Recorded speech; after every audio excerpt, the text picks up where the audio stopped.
বন্ধুরা দেখো, গণপতি বাপ্পা মৌরিয়া এই ভজন গেয়ে আমরা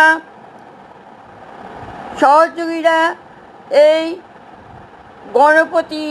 গণেশের পূজা করা হয়েছে। দেখো বন্ধুরা,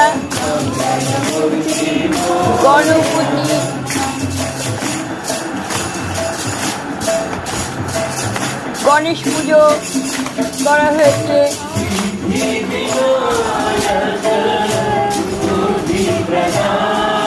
এই গানটা, এই ভজনটা সকলে মিলে ভক্তি সহযোগে গণেশ পূজায় সম্মিলিত হয়ে পূজা অর্চনা করা হয়েছে।